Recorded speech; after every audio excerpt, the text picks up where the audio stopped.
We've all been there. You join some new online group, maybe a subreddit, a Discord server, a Facebook group, and at first, it's just buzzing with energy. But then, radio silence. So today, we're going to dig into the fascinating and, yeah, sometimes frustrating life of these online communities. It's the big question, right? You found a group, it's awesome, and then a few months later, it's a total digital ghost town. What's the secret sauce? Why do some communities become these incredible, vibrant parts of our lives, while so many others just fizzle out? That's exactly what we're going to unpack. To really get to the bottom of this, we need a way to think about it, a framework. And it turns out, one of the most powerful ones is this idea of a community of practice. And trust me, it's so much more than just a group of people online. It's more like a living, breathing thing. And this definition right here, this is the key. It's not just about sharing an interest, like being fans of the same show.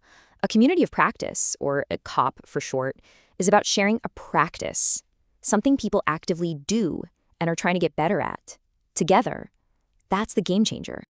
Okay, so the best way to think about a healthy community of practice is like a three-legged stool. It needs all three of these legs or the whole thing just falls over. First, you've got the domain. That's the shared passion, the topic that gives everyone a common identity. Think urban gardening or coding in Python. Then you've got the community itself, the people, the interactions, that social glue that holds it all together. And finally, you have the practice. This is the shared toolbox of knowledge, the resources, the stories, the inside jokes that the members build up over time. You need all three. All right, so if those are the ingredients, how do they actually come together? Well, what's so fascinating is that these communities tend to follow a pretty predictable life cycle, a whole journey from this tiny spark of an idea to a thriving hub, and sometimes to its final days. Researchers have actually mapped out this journey, and we're going to use their model as our guide. And notice, it's not just a straight line from beginning to end, it's a full cycle, showing how communities can evolve and, yeah, how they can also decline. And they break it down into these 5 key stages: inception, creation, growth, maturity, and finally, death. Let's walk through each one and see what it takes to make it to the next level. First up, inception. Naturally, everything has to start somewhere. This is the big idea phase. Before a single person has joined, before a single line of code is written, the seed of the community is planted right here. And a strong start is absolutely everything. You have to nail down the fundamentals. Why are we doing this? Who is this for? What are the ground rules going to be? Without this solid foundation, you're basically building a community on quicksand. It's just not going to last. All right, after the big idea, we move into stage 2, creation. This is where the concept becomes a real place. It's the digital construction zone, where the actual platform gets built. During this stage, the tech is just crucial. I mean, think about it. If the app is constantly crashing or if the website is impossible to navigate, people are just going to leave. They're not going to stick around. A great platform should almost feel invisible. It should be so easy to use that the focus stays on the people and the conversations. Okay, and now we get to the really exciting part, growth. The virtual doors are open, the first members start trickling in, and the community slowly starts to come alive. This is often the most chaotic, but also the most dynamic and thrilling stage. The biggest challenge here is getting to what's called critical mass. You just need enough active members so that conversations can happen on their own without the moderators having to prompt everything. This means you have to foster great content, build real trust, and make sure new people feel welcome. And what's really interesting is that one of the best ways to strengthen an online community is to actually meet up in the real world. So if a community can successfully navigate that tricky growth phase, it hits what's called maturity.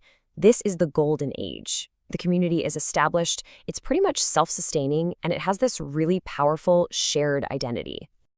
Yeah, at this point, the goal isn't just about getting bigger anymore. It's about lasting. It's about sustainability.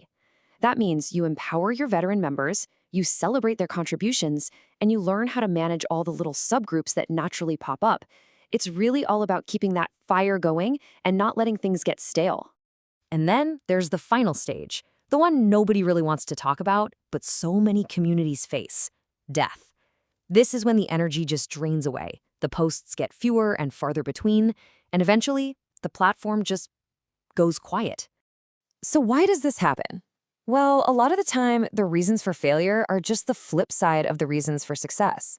The content gets old, people get busy, trust breaks down, or maybe the whole reason the community existed in the first place just isn't relevant anymore. It's usually not one big thing, but more like a death by a thousand cuts. Okay, so that's all the theory. But what does this life cycle actually look like in the wild? Let's jump into two really different case studies that just bring this whole thing to life. On one hand, we've got J-Phone, this huge telecom company in Japan that was basically fighting for its life against some heavy competition. And on the other, we have a Google Plus community for kindergarten teachers in Indiana. One is about high-stakes corporate innovation, and the other is all about professional support for educators. So J-Phone was getting absolutely crushed, but the project lead, this guy named Mr. Takao, did something totally brilliant. He knew he couldn't innovate inside a bubble. So he intentionally connected with and pulled knowledge from 4 separate, already mature communities of practice: his own internal engineers, outside tech gurus, industry partners, and even the people who would actually use the phones. By creating synergy between these powerhouses, they solved problems no one group could solve alone, and the result was ShaeMail, the world's first really successful camera phone messaging service. It was revolutionary. Okay, now let's switch gears completely and look at our second case, the Indiana kindergarten educators community. On the surface, it looks pretty good, right? It's got a clear purpose, a specific audience. It's checking all those boxes from the inception stage we talked about. But here's where it gets really telling. When you actually look at the conversations, you see a pattern. A teacher asks a question about assessment tools. Someone else asks a question about the logo. And in both situations, the only person who replies is the official moderator account. There's no back and forth between the members themselves. And that right there is the key. So the community had over 200 members, which sounds great, but only about 10 people were ever actually posting anything. The interaction was all top-down from the moderator to a member. This is a perfect snapshot of a community that's kind of stuck in that early growth stage. It has a platform, it has members, but it just hasn't built up that trust and that shared practice for members to start helping each other. That essential community fabric, it just wasn't there yet.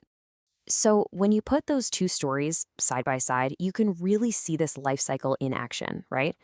So what's the big lesson we can take from all this and apply to the communities in our own lives?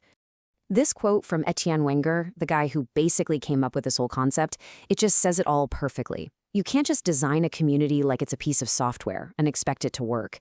It's a living thing. You have to plant it like a seed, and then you have to cultivate it, water it, and really take care of it. So I want to leave you with this. Think about an online community that really matters to you.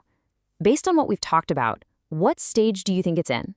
Is it a tiny new seedling? Is it thriving in maturity? Or maybe is it starting to fade? And the bigger question is, what's one small thing you could do to help it along on its journey? Thanks for watching.